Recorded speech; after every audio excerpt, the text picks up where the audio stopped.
Hello, this is international football commentator Derek Ray. And make no mistake, this is your source for all things black and gold. Football just wouldn't be football without Berwick Rangers. Stand by for this edition of the Let It BRFC podcast.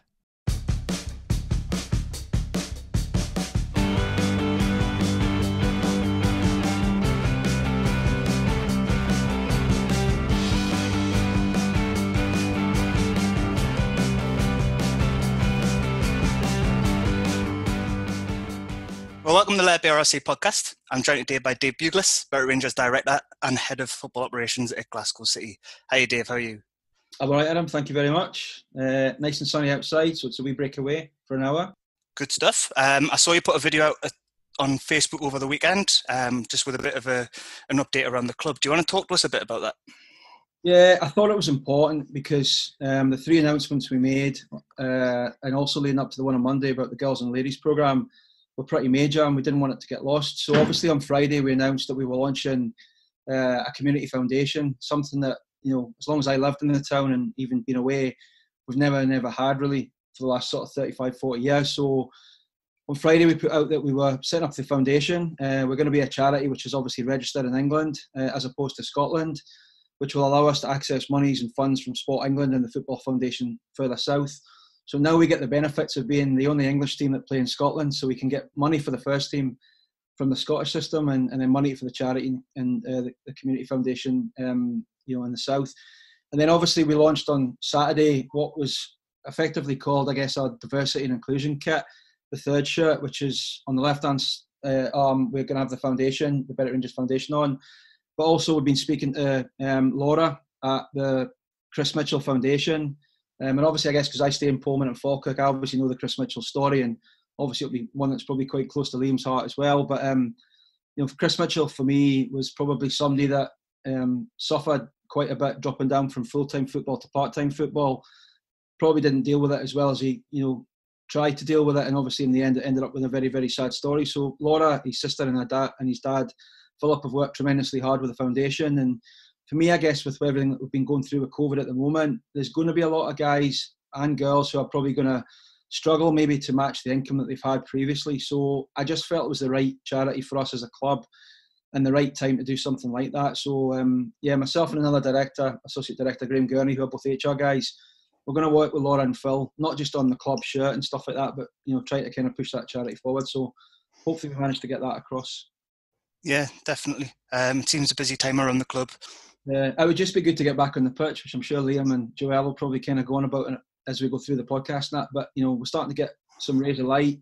I think yesterday my phone never stopped with 147 Glasgow City mums and dads asking if we can go back to training now, because Nicola Sturgeon said at lunchtime, the 13th of July. So fingers crossed we'll start to see that start to happen now, and, maybe kind of a route back is not close. I think even today we're saying maybe possibly some people in grounds as well, possibly at the back end of July, so fingers crossed. So, yeah, well, you've alluded to our two guests today. We've got Joelle Murray, Hibs captain and academy manager. Hey, Joelle, you right?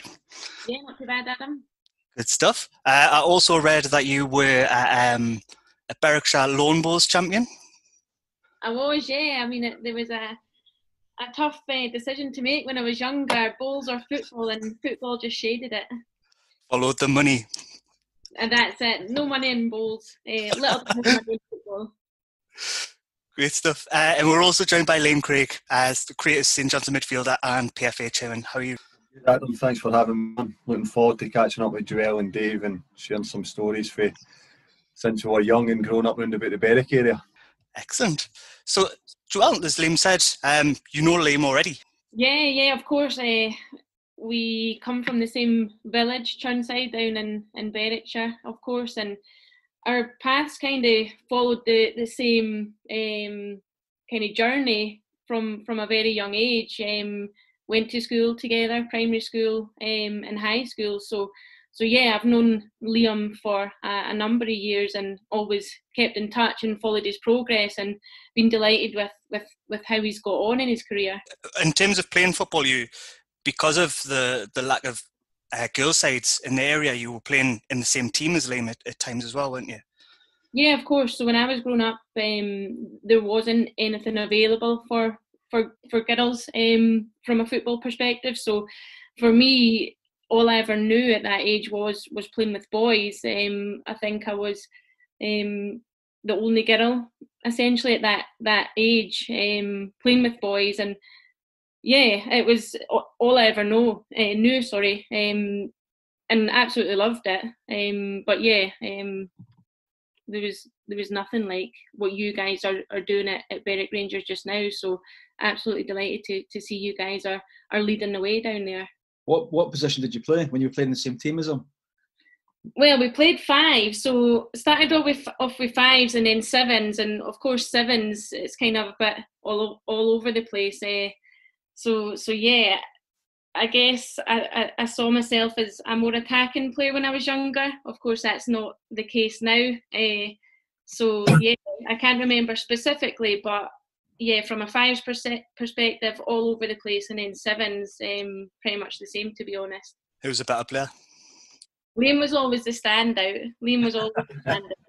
I was always in his shadow, but kind of stood out because I was the only girl. But yeah, probably say Liam. He'd probably say the opposite, just to be nice, to be fair.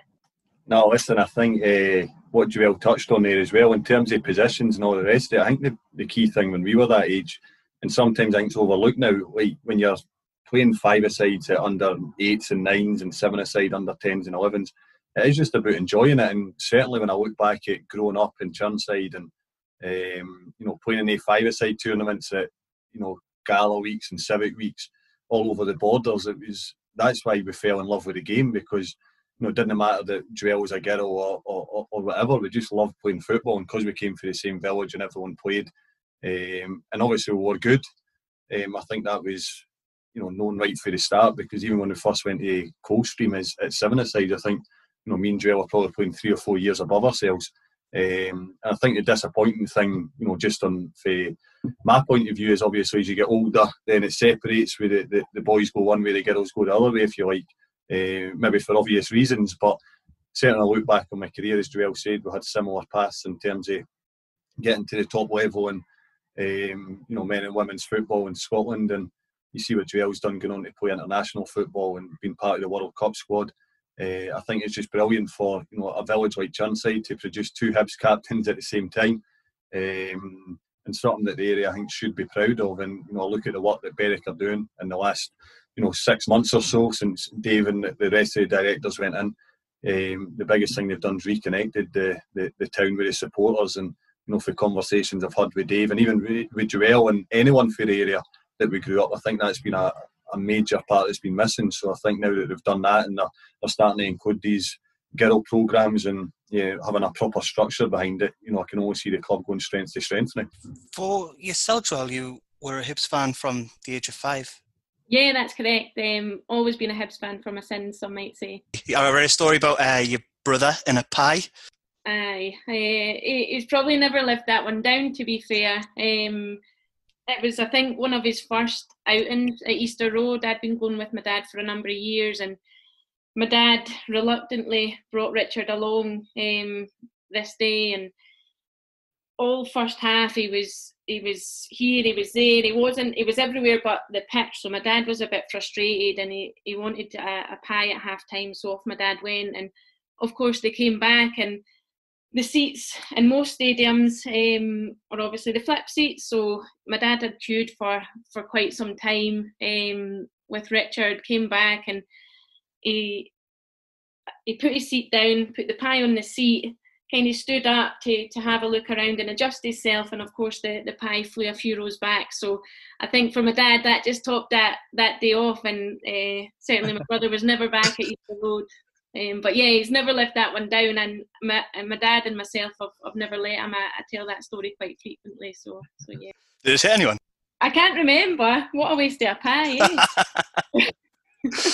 When you first went, what did that Hibs team look like, Joelle? Who stood out for you? Yeah, it was probably your Darren Jacksons, your Latipes. Obviously, he was a character on and off the pitch. What a player he was, and then obviously your Sauzies and stuff. So absolutely legends from a club perspective, and probably through an era that I'm quite fortunate to have kind of lived through and went to the games as such with my dad, because what a team Hibs had. Your Pat McGinleys, your players that probably now are overlooked, but back then they were major players for the club, and players that I really looked up to. And I guess even going to Easter Road at that time to what you can see now, for me, one of the finest stadiums in Scotland. Yeah, of course. Obviously, you had the famous Easter Road slope, and obviously from a nostalgic point of view, it was sad to see those both go. However, from a growth and a development perspective, it's fantastic to see the infrastructure there now, because it allows 20,000 fans to be in there on any given match day. So what an infrastructure, and what a growth and development from those days, all 15, 16, 17 years ago. Yeah, I think I read this week that Murrayfields have had up their stadium for both Hibs and Hearts to try and deal with coronavirus. What would your thoughts be on that? I think from a football perspective, obviously, I'm assuming that would be before fans potentially might be allowed in, or after. To try and account for social distancing. I think it'd be great, because you'd get the football, you'd get the fans back in, but in a stadium as big as Murrayfield and a fan base that Hibs have, I think you'd probably lose the atmosphere. But at the moment, fans are choking to get back into games, so I think they'd 100% take a Murrayfield over an empty Easter Road. Yeah. You signed for Hibs yourself. How did that move come about? So yeah, as Liam alluded to, so I think back then I could only play with the boys up until I was about 13 or 14. Then I had to transition into girls football, so there was nothing, as I said, down in the borders. So I think my dad saw an advert in the evening news about trials for Hibs up at Meadowbank, and away he took me up one Saturday, and then it's been ever since then, really. That first trial as such then went into me playing for the under-17s, and then transitioning into the first team. So yeah, it was all from an advert in the paper, really. Did I see that you turned up to the wrong one and you ended up training with the first team rather than the juniors? Yeah, so I ended up, I don't know if it was me or my dad, or there was a mix-up in communication. Anyway, I turned up at St Mark's Park and started training, and I think I was 5-10 minutes in, and the coaches were thinking, who's this? And maybe it was one of those they didn't want to say and I didn't want to say, and then it transpired that it was the first team. But yeah, I slotted in and I loved it. And I think I had the title, or the nickname, Wee, in for about 5, 6, 7 years thereafter, which I'm obviously glad to now get rid of. But yeah, that was crazy how that came about, and just fantastic maybe opportunity for me at that time to train in that environment within a team that kind of consisted of international players and fantastic domestic players. So yeah, it was crazy, but yeah, an opportunity and an experience that I loved. Obviously, being such a big fan of the club, what does that mean to you? Sort of captaining them now. Such a proud moment. The first time I was kind of stepped on the pitch for Hibs, and then obviously the first time I get my captain's armband and things like that. So growing up and making the transition from being at Easter Road with my dad at 5 years old to then playing under-17s, captain and under-17s, transitioning to first team. So it's been a very proud journey for me, and also my family, and certainly one I've absolutely loved. What's been your favourite experience within football? Liam will probably agree. I think football brings so many transferable life skills. It's not about what happens on the pitch. There's so many social things. I mean, for me, I've met people from all over the country, within the UK and abroad, and travelled places that I would never ever have travelled without football. So as I say, it's not just what you do on the pitch. Football's gave me so many different things off the pitch that I'm so thankful for that. And as I said, Liam will probably agree with that point. I spoke to Dave in the Berwick Rangers Junior academy coaching kid last week, but there's so much that people don't see that actually happens. You get judged for 90 minutes on a Saturday, whether you're good, bad or indifferent, and you get called everything under the sun some weeks and you're the best thing ever the next week. But Joelle's right in terms of where football can actually take you, and we'll touch on it later on. Even I never wanted to be PFA chairman when I was growing up. I never wanted to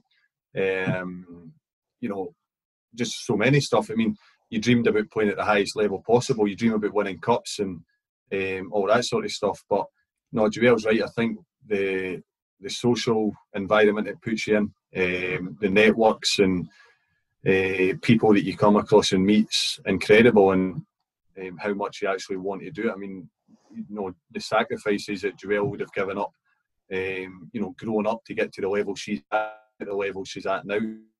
Because the easy part is getting there. I'm sure we'd both agree, as 16-year-old, I said that's the easiest contract you ever sign. In terms of achievements, you've won an array of honours with Hibs, including domestic doubles in 2016, 2017 and 2018. How has that been as an experience? Yeah, the cup wins were fantastic. We went on a great journey with those actually, and that just ended actually last season, didn't it, Dave? So yeah, the cup journey. I wasn't gonna say anything about this stuff. Yeah, the cup journeys were incredible, especially with the group of players that we had. We seemed to go through a season whereby we build, we develop, we get success, and then we have that transition, and it's that kind of similar cycle year after year. So to be able to retain that cup success for a number of years was absolutely fantastic. And yeah, I think obviously Glasgow City, the Scottish Cup was taken back off us, but the duels that we've had over the last few years have been incredible, and I think for the greater good of the game as well, not just for us as individual clubs. So absolutely enjoyed being part of every one of those cup successes. Currently you are involved with the Community Foundation at Hibs. What duties does that involve?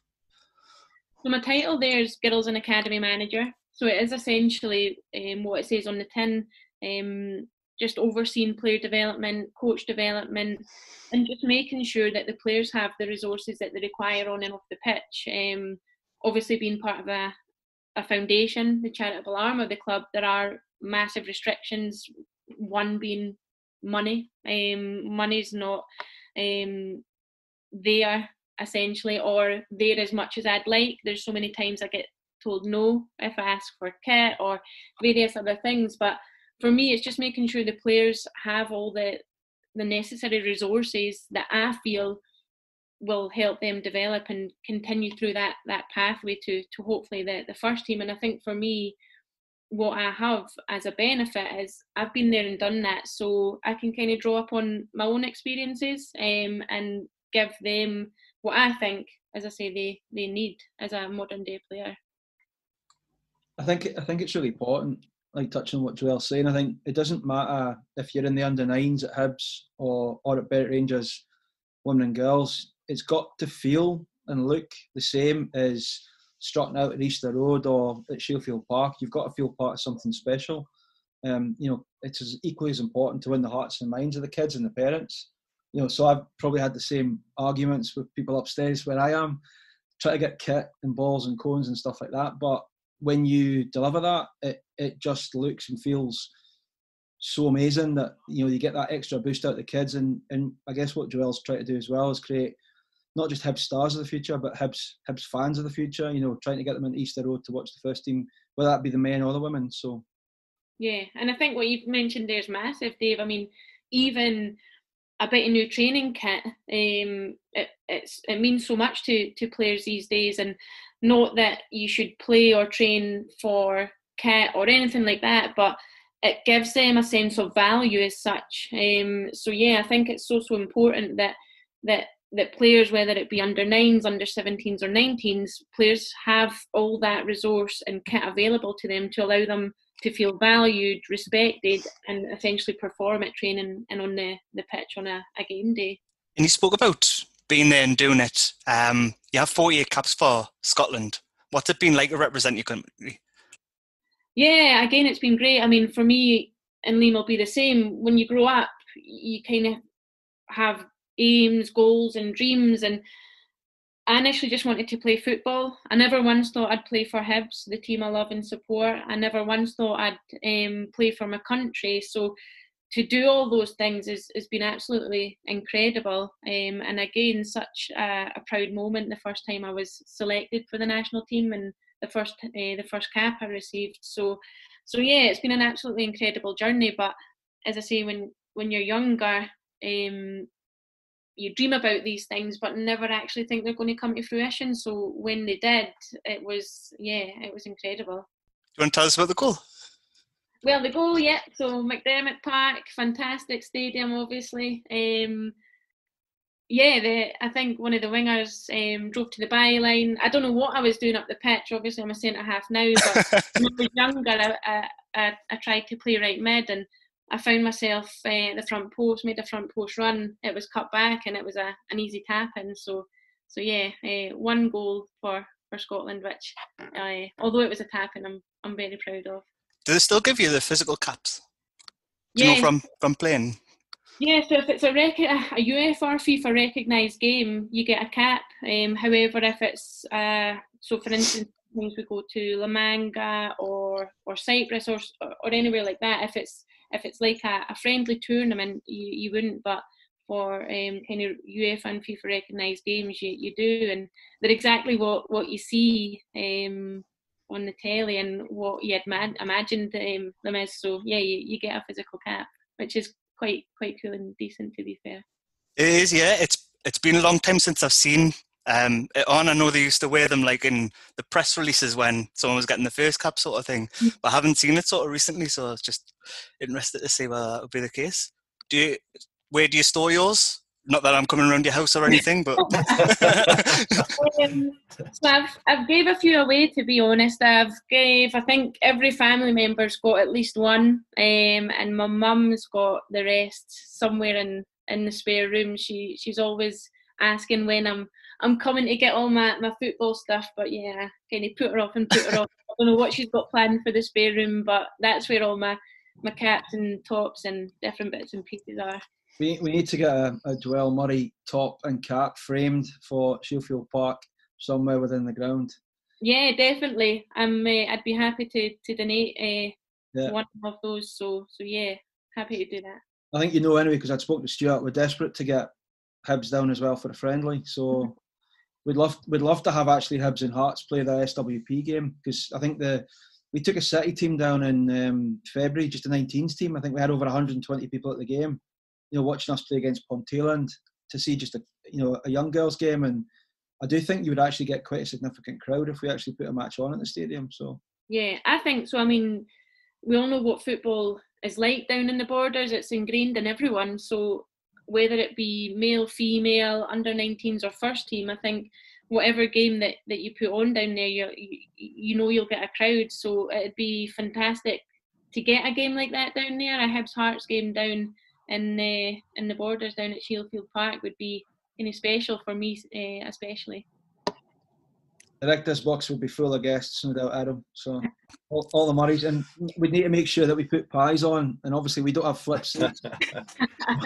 My brother's not allowed to come. Now go back to your experiences with Scotland. You went to the World Cup in 2019. How much of an impact do you think that World Cup's had on the growth of the game throughout the UK? Throughout the UK, I think certainly down in England, the women's games kicked on massively, not just on the back of the World Cup in 2019, but the previous one, it just exploded down there.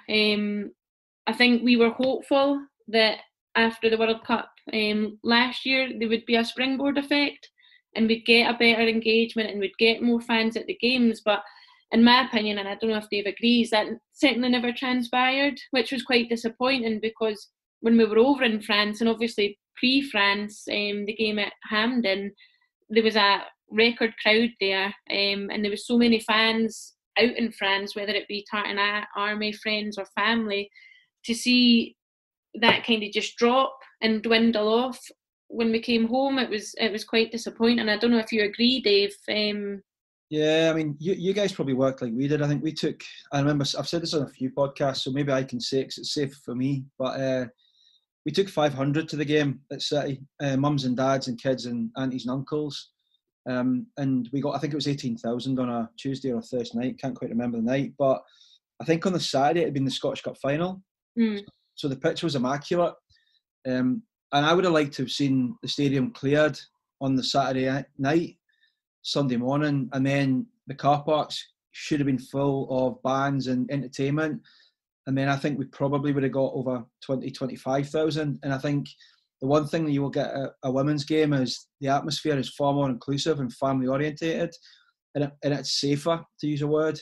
And I just think we could have done something even better for the girls before they went away to France on the Sunday, because you probably alienated a lot of people from the east and up north who probably weren't going to come down. But it is disappointing, the marketing, for me. I think we feel it a wee bit as well at City. And there was money, I think, set aside from the tournament for the national team. I don't think it's been spent yet. I think they're looking at the game, they're strategically reviewing it. But I think some of the money should have been put into hiring a marketing professional, and we should have been marketing it more. And it has gone worryingly a wee bit too quiet for me. So, I mean, the clubs themselves do a lot of amazing work. I mean, I know we've got an amazing media team at City. I know Hibs do as well, but it's hard, and we could do probably with a bit more from the top, to be honest. So, and the thing is, and you look at all the communications, you guys are knowing it, the pair of you, everything that comes out in the last 10, 12 weeks, it's men's game this, men's game that, and even when they put out the European dates last week about the Champions League and the Europa League, the Women's Champions League got left off. So there's definitely more that can be done. Yeah, 100% agree. And I think going back to that game at Hampden, I know as players we were very disappointed from a marketing perspective, because even I think the tickets were just plain white tickets. There was no imagery, there was nothing on the tickets, and to us as players it seemed a bit lazy. So although we had that record attendance, 18,000 plus, think what we could have got, as you say, on the back of a better kind of marketing campaign leading up to the game.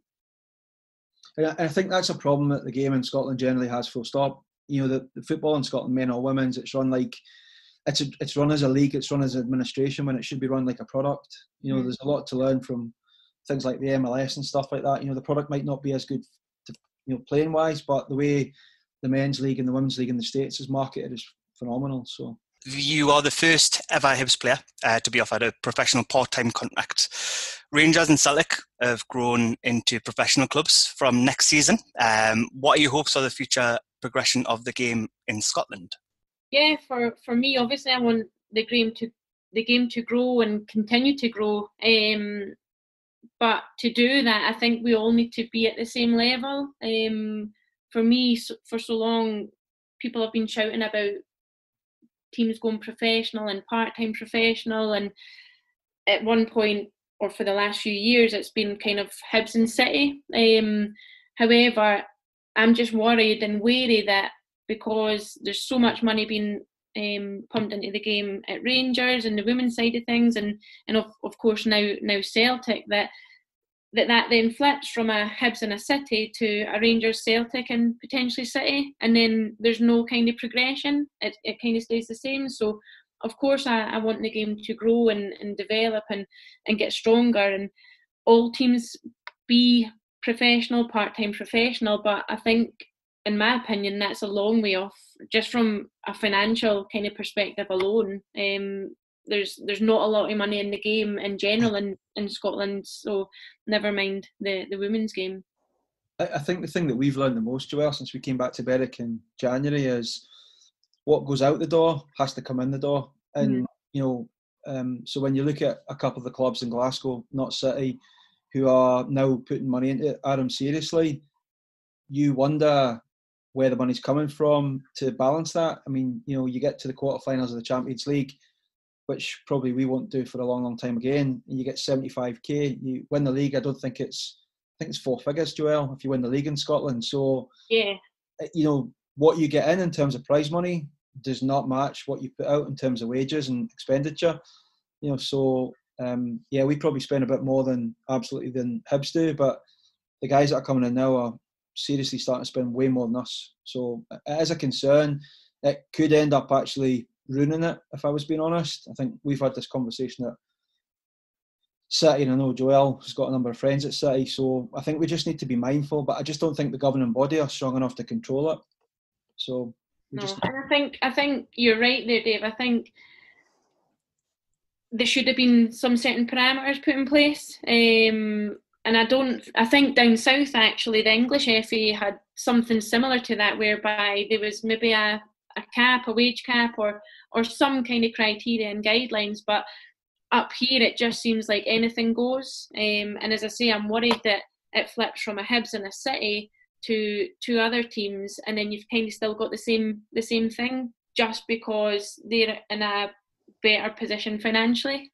I agree. And it's unfortunate that younger players these days are maybe their decisions weighed or clouded by the financial element opposed to what clubs can actually do. And obviously City's got previous for developing players to then go on play international or down south, and so have we. So yeah, I think young players now, their decisions are kind of tainted and predominantly made up from a financial perspective. What would be your advice to a girl who's looking to get into being a footballer, if it's a case where she was offered a position in one of the academies? I think just weighing up all the pros and cons, thinking about where you actually want to be and where you want to go as a footballer, and remember that a club with the most money doesn't necessarily mean it's the best club. I'm sure Liam's been in the same position.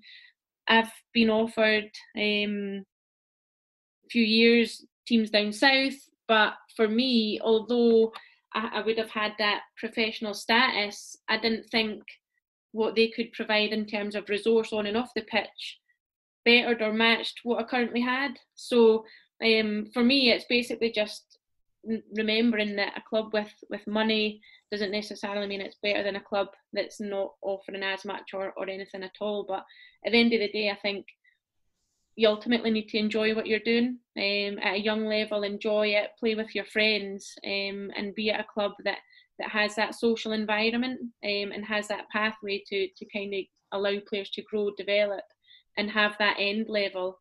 Because if you don't have that end level first team, then you question what are you training, playing, and making the journey through an academy for. How would you like to be in with a chance of winning £1,000 every month? If that sounds appealing to you, because it sure does to me, you need to join Berwick Rangers Supporters Club's monthly draw. For just £5 per month, you'll go into a draw with hundreds of other Dream Team supporters to win the monthly jackpot.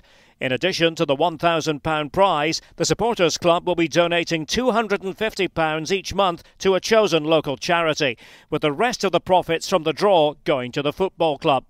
For details on how to sign up, visit berwickrangers.com or message the Supporters Organisation on Facebook, Berwick Rangers Supporters Club, or on Twitter at BRFC Sup Club. Berwick Rangers Supporters Club, supporting your club and your community. Liam, you started with Berwick Juniors. What was that experience like?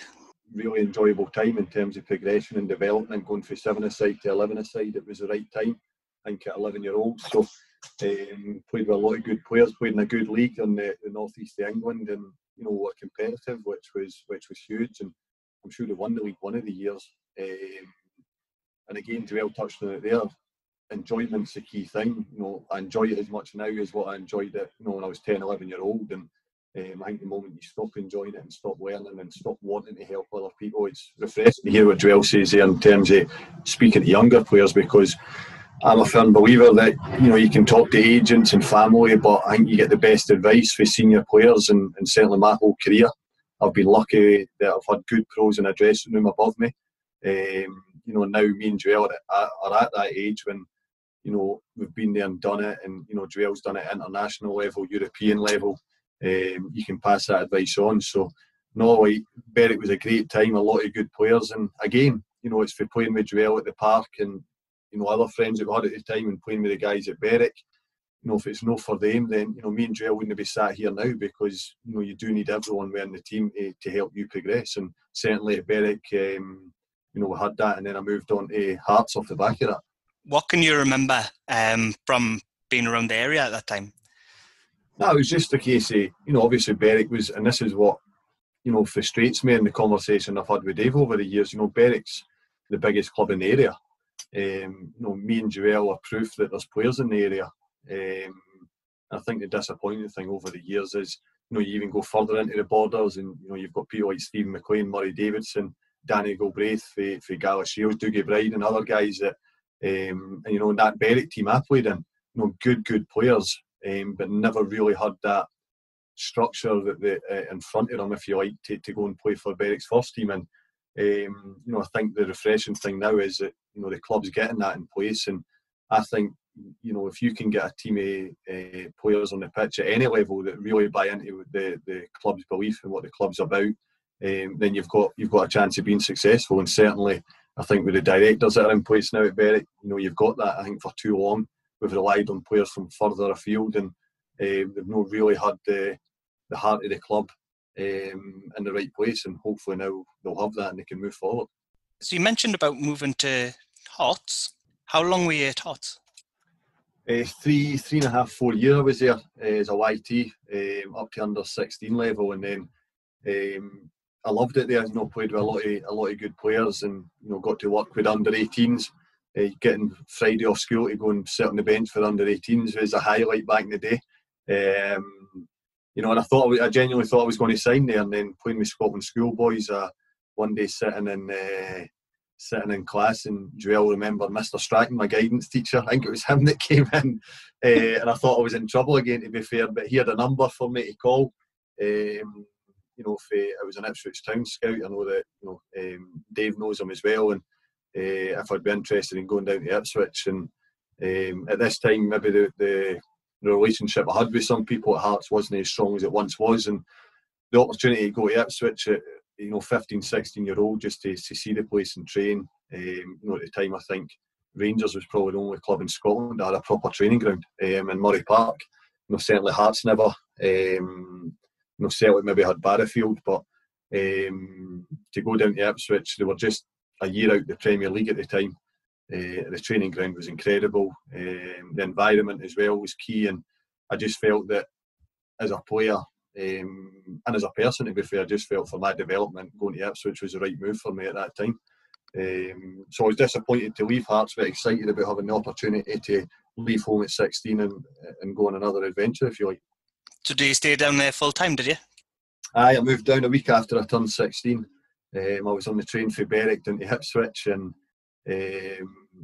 as I say, you talk about character and resilience. It's 16-year-old to do that away from everything. You talk about sacrifice as well. You've gave up everything there to go and try and make a career in the game. And I just felt at Ipswich, I signed a 3-year youth contract, and if I never made it, I just felt I might made it into the first team, if you like. I'd be a better person and a better footballer off the back of it. And I still, even now, I look back at the ground and I had at Ipswich, and the way I was looked after, and the way I was coached, and I still believe that's why I'm still playing the game 18 years later, because of that environment that I worked in at that age. That must have been some train journey from Berwick to Ipswich. Not a simple. No, listen, the wee change at Peterborough as well, to go cross country, and then you realise that Ipswich really is. It's just like a bigger Chirnside, if you like, away in the sticks, and nobody's heard it. There's a reason they're nicknamed the Tractor Boys.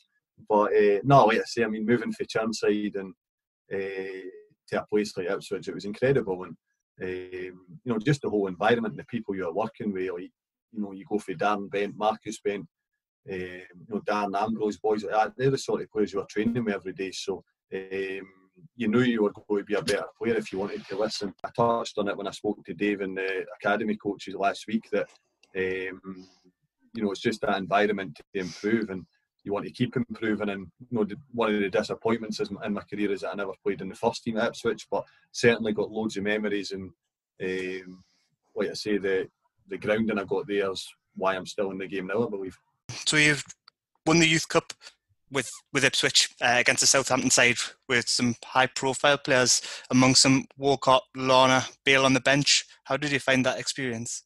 You know, these guys have went on to have unbelievable careers. I always say Theo Walcott that got a £10 million move to Arsenal that summer, and I got a free to Falkirk 6 months later. I mean, the joys of being a football player, but no, I mean, even playing against Walcott, and Walcott was a couple of years younger, but he was what everyone was talking about. I mean, a year after signing for Arsenal and a year after that Youth Cup final, he was at the World Cup with England. So it just shows what they thought of him down there. Obviously, Gareth Bale was still very young, and Adam Lallana, I think, maybe came on, but you had boys like Leon Best that went on and played with Newcastle, David McGoldrick still playing with Sheffield United, Andy McNeil that played at Hibs as well in the goals. So no, they had a really good side, and you know, but again, throughout my career, I think the clubs that I've been at, we've had one or two decent individuals, but just the whole, you know, spirit in the dressing room and togetherness is why you know, St Johnstone certainly has been successful over the last 10, 12 years, and that's why that Ipswich team is successful, because I spoke about moving away at 16-year-old. There was loads of us in that position. There was guys from Ireland and all over England, Wales and Scotland that made up that team, and you know, there was a real togetherness that we were there to you know, improve as players. And I think for what the club invested in us in terms of obviously money, in terms of the facilities we were training in, but the coaching, the training,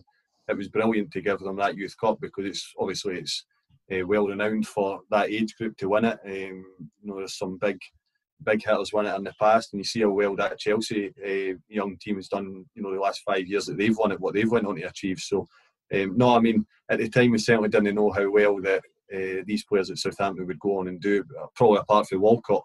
But certainly looking back now, it's nice to see the players that you played against, and that we won that trophy. And unlike Joelle, I've not won much in my career, so I still hold that in quite high regard. You mentioned about moving to Falkirk in 2006. What was the motive behind that?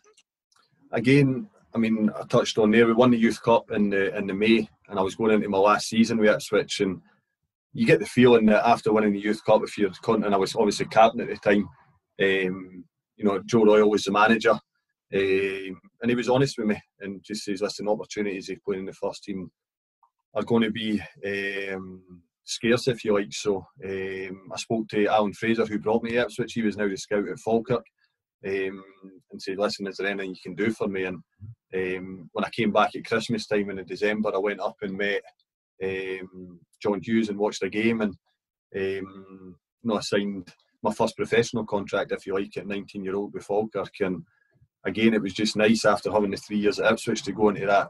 You know, Joelle tell you it's a massive difference going for a youth team dressing room to a first team dressing room. And as I said earlier, you know, you've signed that contract at 16. It's probably the easiest one you sign, because when you get in you know, the first team in professional level, you know, it's everyone's fighting for the same contract, and you've got a 17, 18-year-old, you know, competing with 25 to 30-year-olds for that one contract, if you like. So, but playing in the Premier League, and you know, I was a Celtic fan when I was younger, and you know, when a monthly signing, you know, you're standing at the pitch at side of the park at Parkhead, and you know, 60,000 at the game under the lights, and you know, I think it was about 75th minute I came on that night. But as Joelle said there, it's just moments that you look back on in your career. You know, when you're growing up, you just want to be a footballer, but it's definitely standing arenas like that. You know, and you're playing against boys like Roy Keane, John Hartson, Alan Thompson, boys that, you know, people idolised for years. To come on so early in my Falkirk career that's when I probably started to feel like, you know, this is what I want for the next 15, 16 years. And you know, fortunately it has been, and no one many times at Celtic or Rangers, but when you do, you definitely enjoy it. And Falkirk was brilliant for me, like I say, playing in the Premier League week in, week out. I still live in the area now. That's how, you know, big a part the club had in my career. My wife Laura still works there, who I met there. So no, Falkirk was definitely and still is a big part of my life. And no, I was just appreciative of John Hughes at the time. He gave me an opportunity to play first team football, and you know, working, Joelle touched on it earlier, Russell Latipi was in the team at the time, and you know, boys like Anthony Stokes, Alan Gow, you know, top players. when you're John Hughes as your manager. So it was madness at times, but really enjoyable. And again, you talk about progression and development. I just felt at that time it was the right move for me. What was Stokes like? There was a couple of stories that Danny Swanson mentioned. No, Stokesy would have only been 17, 18 at the time. Okay.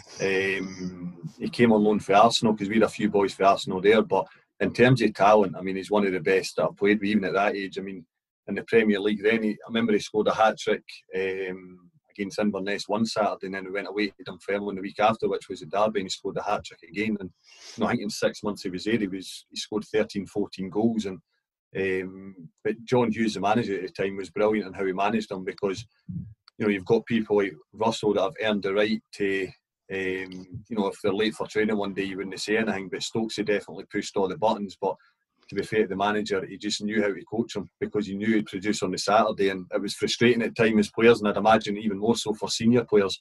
But in terms of on a Saturday, Stokesy was just incredible, and you see the career he's went on to have.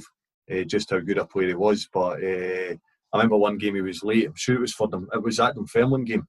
He was late for the bus.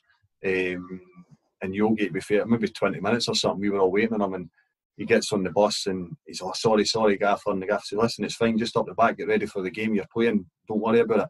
Goes out, win 3-0, he scores a hat-trick, and then after the game, back on the bus, and Yogi hit him there like he was getting fined a week's wages or whatever for being late.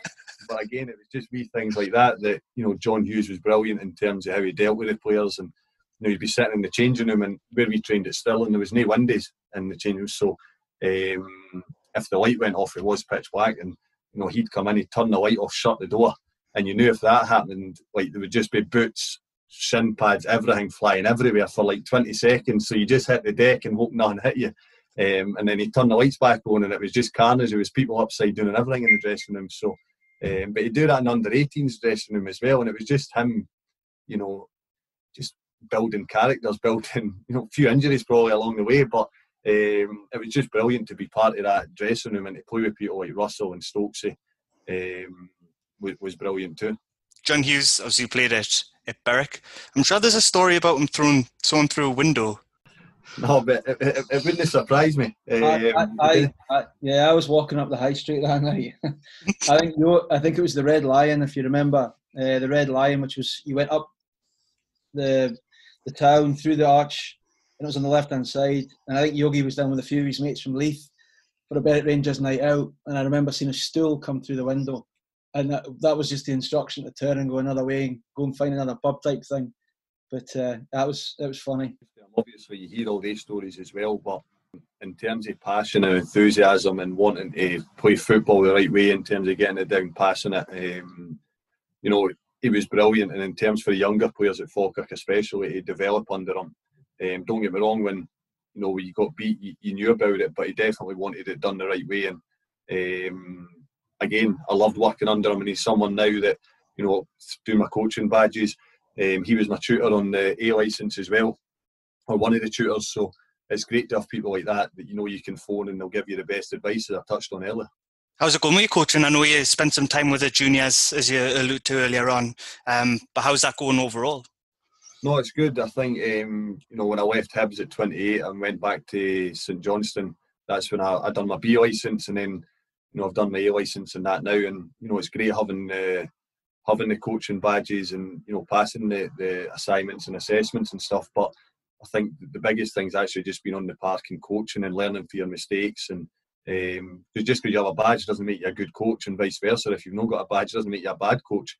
I think you need to be adaptable. And the good thing at St Johnstone, the relationship I've got there, and the relationship I had with Tommy Wright, he got me involved with the under-16s initially, and then the last couple of years I've been working with the reserve squad as well. And what's great about it is, and to be fair to John Hughes, he touched on it when I was at Falkirk, even at 20-year-old, when you start, and Joelle backed me up here, when you start doing coaching badges as a player, you realise just how difficult it is to put sessions on, and how much time and effort actually goes into the sessions. Because as players, we just turn up, and even if you're going in the changing room, your kit's hung up. You come in after the game, you chuck it in a big pile, and just by magic on a Monday morning, it's back hanging on a peg for you. You know what I mean? And it's the same in the coaching side. You walk out on the training park, and everything's set up. You do the training, and you go in, get changed, and you're away again. But once you've made your decision that you want to get involved in that side, you start asking questions, like even in time, like a possession box, you start asking the question, what size is the area? As players, you never think about it. There's a possession box, there's 12 bibs, 6v6, whatever, but you start asking these questions. So, and Yogi said that it'll make you a better player because you have a better understanding. But I do think there's a time to do it when you're probably going to be mature enough to do it. And certainly at 28, I think that was the right time for me. And I've loved it for the last 4 or 5 years. I've worked a lot with Dave and Zingenta over the years, and I love doing the Berwick Rangers stuff a couple of weeks ago with him. And again, it's just taking yourself out of your comfort zone, because what me and Joelle have learned as players, a lot of it is now it's done off the cuff. When you're doing training, but now when you go into coaching and you're trying to break sessions down or break drills down, it's a lot more difficult because it's stuff that, as I say, we do every day for the last 18, 19 years. So, no, it's been really enjoyable, and I'll be 34 in December, and it's something that I want to get more involved in. But if you speak to anyone, they say, you want to play as long as you can, and I'm delighted that I've got the opportunity to still be playing in the Premier League with St Johnstone, and I'm looking forward to getting this season started. Joelle, is that something you've started? Have you started your badges, or is it something you're interested in? Or yeah, so I've got my B licence. Interested in my A, however, because it's predominantly aimed and targeted and scheduled in the off season for the men's game, and of course, at the moment our season runs the alternative to that. So the A dates have always fell mid-season or during season, essentially. So it's definitely something I'm keen on, and been speaking to Greg Patterson at the SFA about a bespoke course. It's just getting the kind of getting the engagement and getting enough people to run something like that, because I can appreciate it's quite costly. So definitely something I'm keen on, and I think Liam said it's something that you maybe don't appreciate as a player. You just turn up to training and away you go. But when you've kind of got that experience, when you've got your badges, and then you kind of dip a little bit into the coaching side of the game, you overanalyze everything. And a simple, as Liam said there, simple kind of possession box or rondos box, as a coach, you're then thinking about the distances. Is a square too big? Is it too small? And things like that. So yeah, certainly something that I'm interested in and keen on. Is just as and when I can do it. But I think probably a key message for me as a player or a player at this stage of my career, is having an eye on kind of post-playing and retirement. And for me, I'm always of the belief that if I've got these things in my toolbox at the moment, it kind of makes that transition from playing into coaching, if that's where I go, very quick and easy and hopefully smoother. I think so I've got my B as well, but never played to anywhere near the pair of you guys. And I think the highest I got was playing against people like Hagee and Liam's dad and stuff like that, and bought at amateur matches for Spittle. But I think what you bring different to it is, I'll run a really good session, but I think you would add the dimension of, you've probably found yourself in that situation on a pitch. And actually, I think players can listen to you and you can explain it and probably break it down a little bit more practical than maybe someone who's just decided to be a coach because it's a really good thing to do. So I think your experience would be invaluable taking sessions. So again, I just think it comes back to that, advice when you're talking to young players. It could be something, out with football. It could be something, in the changing room. It could be something contractual that, senior players can help younger players with. And it's the same when you go into coaching. And just because you've played at the highest level doesn't make you, a good coach. I think, certainly for the coaching courses I've been on, and I'm speaking to a couple of players that are on the A licence just now, some of the terms that get used now as well, it's lost on me. And I've been in a dressing room for the best part of 20 years now. And again, that's because the game's always evolving. Stuff's always getting changed, and that's why as a coach you've got to be adaptable to it. So now when, you hear low block, mid block and these sort of stuff, and you hear 6 and 8, whereas us it was always centre mid. I'm wearing number 26, where do I play? You know what I mean? You're talking about a 6 and an 8. So it's just getting your head around all that stuff now, which is great. But and I think simplicity is key. Certainly, that's what I've learned on the coaching side of it as well. Like, and again, it's as a coach, it's about creating an environment that the players want to work in. And I touched on it again. Go back to the session I had with the Berwick coaches. You need the players to buy into it. You know, and why have me and Joelle been successful? Because we bought into what the coaches have asked us to do. You know, we were talking earlier about equipment. You know, you have all the equipment in the world, but if you don't have the right attitude or the right management and people skills to deal with that group of players, then, you know, you're pissing into the wind with all due respect, because they'll not buy into what you want to do. And it is about managing people as much as anything else now, and it's getting the best out of each individual. And that's sometimes with philosophies. It's great when you're winning and you've got the best players in the world, but if you've got 4 6'5" centre back or defenders at the back that are good at heading the ball, you're not going to play out for the back. You know, so if you get a club and that's what your defence is, your philosophy goes right out the window. Because with all due respect, if you're going to lose the first 3 or 4 games, your philosophy will not matter, because you're not being a job. You know, at the end of the day, especially at first team level, it's all about results, and it's about getting the best out of the players. You can make them better and you can coach them, but you know, if you've not got a chairman that's going to be patient and let you, you know, put your style of play on the team, then you're not going to be long enough there to, you know, have a philosophy. Do you both have an ambition to move into management? I know one of you on here was in management for a couple of weeks at the start of this year, Joelle.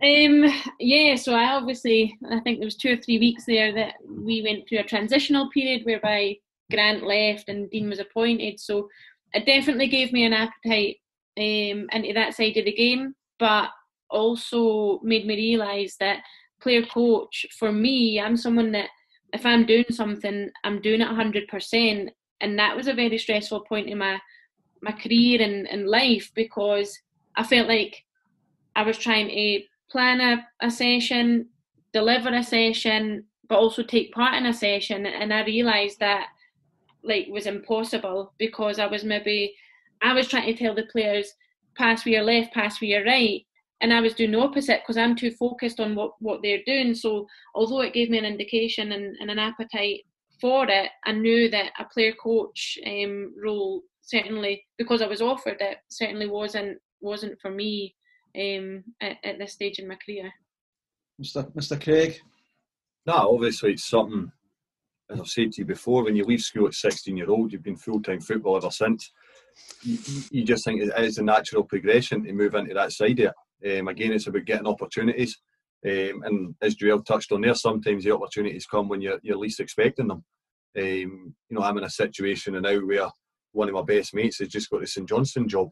And, you know, our relationship goes for, you know, speaking nearly every day. And, you know, whenever he was back up for Stoke or Millwall, when he was assistant down there, we'd be going for coffees or a night out.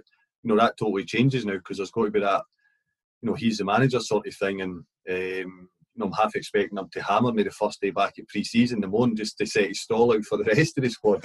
But no, it is something I want to get into. But right now, it's about learning as much as you can. Will I be good at it? I don't know, but it'll not be for a lack of enthusiasm or wanting to do well and working hard. And as I say, you know, Joelle touched on it there, just how difficult it is. You know, you talk about doing the coaching badges when you're in charge of a full team, and you've got to structure the full, not just the full week, probably the next 2, 3, 4, 5, 6 months to how you want to play and how you're actually going to do it to get results.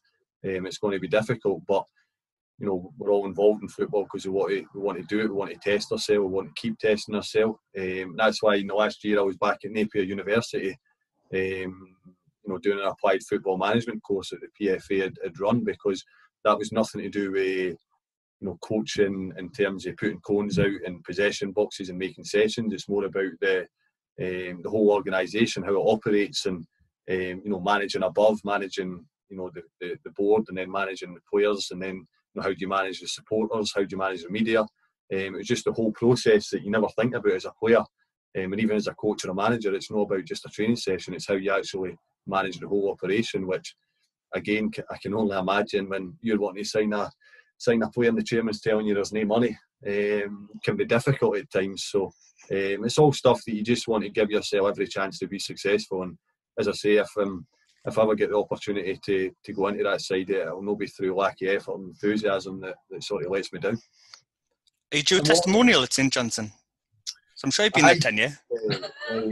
Obviously, it was broken for 2 years and I went to Hibs, but I think this is my 11th season that's coming up now. So certainly when I start talking about 11 seasons, you think, geez, I'm getting old. And even Russell Lapp, I think it was his 50th last year. When you start thinking players that you played with are turning 50, it's not obviously. I think Murray Davidson's got his testimonial this year, so no, it's something if it comes up and spoken about, I'd be delighted with that. You know, of the clubs had been a massive part of my career. Obviously, 10 seasons there, and I think it's only Stephen Anderson that's played more games for the club than me. I'm 2 away from 400, so I actually got sent off on my last game, and then I was suspended for Livingston, and then it was lockdown, so I'm currently serving a bigger suspension than Eric Cantona, I think, in terms of he jumped in and followed someone. But I'm 2 away from 400, so you know, to get 400 appearances for St Johnstone, again, you talk about being you know, successful and being proud of stuff you achieve. You know, to have 400 games for a club in such a successful period would be something I'd be greatly proud of. See, can I touch on one question? We talked about the move to management and when it's right, and you know, 100%. A question I was asked on the podcast. It's probably an easier question. I was on a podcast last week. If we had a vacancy at Berwick Rangers and we got a number of candidates in, and one of them was female, would we consider that? So ironically, I'd been speaking to somebody in France last year when I was away with a Lero about, you know, the move to management and stuff like that. I guess, question for both of you. Liam, would you manage in the women's game, much like Scott's done, and probably most of the managers in the south? And then likewise, Joelle, if the right opportunity came up and you were to be considered, would you be interested in doing that? For me, I would. I think obviously Shelley's shown that can happen, and she can be successful, and you can be successful, So for me, whatever the opportunity, whatever the club, if it was male or female, I wouldn't kind of look at that as a separate opportunity or something different. I would just take it as a one. And we speak about football, and I like when football's spoken about as a whole and not broken down into male and female. So I certainly would consider it if the club did also. Good. We'll bear that in mind. Liam? Well, you know, I spoke about Callum obviously getting the St Johnstone job, and you know, I just think if he's the right person to take it forward, it doesn't matter who it is. He's my best mate, but now he's or one of my best mates, but now he's the manager. You know, and if you've, again, you need to, it's how you manage the players, and that doesn't matter who you are. You know, if you manage the players properly and you're putting on sessions that, you know, the players are seeing improvements and developments and results are there, then it'll not matter. I think in terms of managing the women's game, it's something, if I felt was the right move for my career and I could make a difference, then it's something you would do. But you know, when we did the thing last week, one of the questions I got asked was about part-time football. Would I consider, you know, managing and playing at part-time level? And again, I answered the question, you know, as honest as I could. I think speaking to players that have made the transition to full-time, that maybe have been there for 10, 15 years into part-time, it's difficult because, one, your whole training week changes. You know, to a Tuesday and a Thursday playing a Saturday.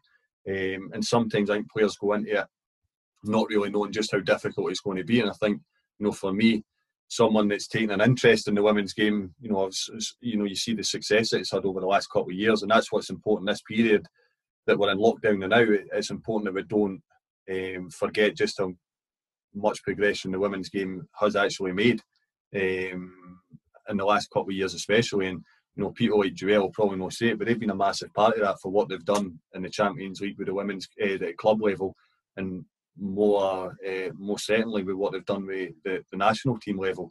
But no, I think if you're going into any job, you know, whether it be men's or women's or academy, you've got to believe that you're going to make a difference. And as a player, you know, whoever the manager is, you know, if there's a respect there, and there's a confidence and a trust there that you are going to do it the right way, and you are going to be professional, and you are going to make a difference to the players' development and the club's going to move forward, then for me it doesn't matter who the manager or assistant manager or coach is. I've just got one more question, and it's in reference to what you mentioned about part-time players or full-time players going to part-time. One player that's made that transition is John Rankin, who you took over as PFA chairman from. What's that been like as being PFA chairman during coronavirus? Yeah, well, again, you know, the how I got into it was Jack Ross was actually working. He was my captain at Falkirk, and then when he retired, he was working with the PFA and felt that, you know, I could be valuable in the management committee. So about 6 years ago now, I joined the management committee, and Ranks was actually chairman, and really enjoyed it and really enjoyed trying to make a difference for the players. And you know, when Ranks stepped down, I was voted in. So that's nearly 2 years I've been involved now, and the last 3 months has probably been the most testing, but really rewarding as well. I think to be in a position along with the management committee that we can make a difference within the game. We can make sure that players are looked after properly, and that's, I suppose, my job, to make sure that the players have got a voice. You know, and especially over the last 3 months, you know, there's been a lot of phone calls, a lot of Zoom calls, and making sure that the players' contracts and the mental health and well-being is getting looked after as well, because it has been a tough time for everyone, and you know, especially footballers who are used to a changing room environment. To some will be living on their own the last 3 months, other ones will be like, I look at myself, I'm not used to being in the house with my 3 kids and my wife for 24 hours a day for the last 3 months. So it has been testing for everyone, and I think it's the work that the PFA Scotland have done has been incredible in terms of updating players. Certainly you can see just how challenging and difficult it's been for governing bodies to work through it as well. So, you know, when we're having to deal with all 42 SPFL clubs, you know, any decision that gets made or doesn't get made, you know, we could face 200 or 300 phone calls off the back of that in terms of players wanting to know what's happening, because some clubs have been great through the whole process, but other clubs have been, rightly or wrongly, you know, they might not have the information to give the players, but they've not given them it. So it's been important that, you know, we've been there for them. You know, I was in meetings right at the start, making sure that we had the right people in place legally to support the players, because as you've seen over the last few months, contracts have been a huge issue and what rights the players have. So, no, in terms of you know, developing my skills and people skills, and you know, being in that environment, it's only going to help me again. Whether if it goes into management and coaching, brilliant. But if it takes me down a different road, I think my experience of being PFA chairman is certainly going to help me and moving forward in that regard as well. Joelle, just in reference to that, obviously being captain, are you sort of the point of contact within the Hibs dressing room for any sort of updates, or does it sort of come from management?